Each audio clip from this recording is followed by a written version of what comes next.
ირაკლი ალასანია დღეს ალბანელ კოლეგას მასპინძლობდა ალბანეთი ხორვატიასთან ერთად ნატოს ყველაზე ახალ ბედა წევრია. ქვეყანა ჩრდილო-ატლანტიკურ ალიანსში მხოლოდ 2009 წელს გაწევრიანდა.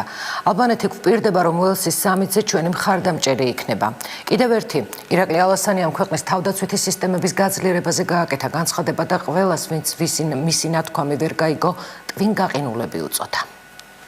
ჩრდილო-ატლანტიკურ ალიანსში გაწევრიანების პერსპექტივები, ალბანელი სამხედროების საჩხერის სამთო მომზადების სკოლაში გადამზადება და სამხედრო საგანმანათლებლო დაწესებულებების მუშაობის სპეციფიკა. საქართველოს ალბანეთი უახლოეს მომავალში თავდაცვის სფეროში თანამშრომლობის შესახებ ხელშეკრულებას გააფორმებენ. ქალბატონი მიმი ძალიან აქტიური მხარდამჭერია ჩვენი როგორც ორმხრივი თანამშრომლობის, ასევე საქართველოს სრულფასოვანი გაწევრიანების ნატოში. ალბანეთმა გაიარა ის გზა, რომელსაც დღეს გადის საქართველო და აქედან გამომდინარე ჩვენ ძალიან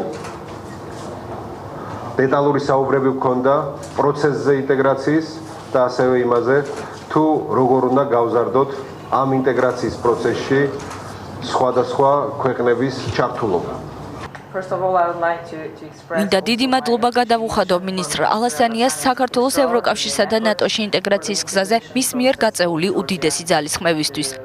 ალბანეთის თავდაცვის მინისტრის პირველი ოფიციალური ვიზიტი თბილისში თავდაცვის სამინისტროს ეზოში დახვედრის ოფიციალური ცერემონიალით დაიწყო. დახურულ ყარს მიღმა შეხვედრა დაგეგმილზე მეთხანს გაგრძელდა. შეხვედრის დასრულების შემდეგ გამართულ ბრიფინგზე ირაკლი ალასანიამ კომენტარი იმ პოლიტიკოსების განცხადებაზეც გააკეთა, რომელიც საქართველოში ნატოს ჰაერსაწინააღმდეგო სისტემების განთავსებასთან დაკავშირებით თავდაცვის მინისტრის ინიციატივას ეხებოდა. ყველაზე ტვინგაყინულებისთვის კიდევ ერთხელ გავიმეორებ, რომ რაზე ჩვენ საუბრობთ, ეს არის ჩვენი ქვეყნის საჰაერო თავდაცვის სისტემა და არაფერი არ აქვს მას საერთო ანტისარაკეტო სისტემასთან. ალბანეთი ჩრდილო-ატლანტიკური ალიანსის ყველაზე ახალი წევრია. ნატოში ის 2009 წელს ხორვატიასთან ერთად გაწევრიანდა.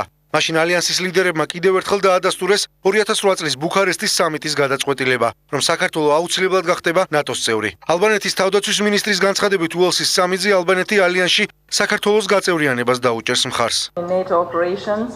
ნატო იყო ჩვენი ოცნება. საქართველო იმსახურებს აიხდინოს ეს ოცნება, როგორც ჩვენ გავაკეთეთ 5 წლის წინ. ალბანეთი სრულად უჭერს მხარს საქართველოს ევროატლანტიკურ მისწრაფებებს და ჩვენ ბოლომდე თქვენს გვერდით ვიქნებით. ალბანეთის თავდაცვის მინისტრმა დღესვე საქართველოს ტერიტორიული მთლიანობისთვის დაყოფილ გმირთა მემორიალი გვირგვინით შეამკო. ვაზიანის სამხედრო ბაზაზე სტუმრობის შემდეგ კი მიმიკოდელმა ოფიციალური ვიზიტი პრეზიდენტ გიორგი მარუგველაშვილთან შეხვედრით დაასრულა.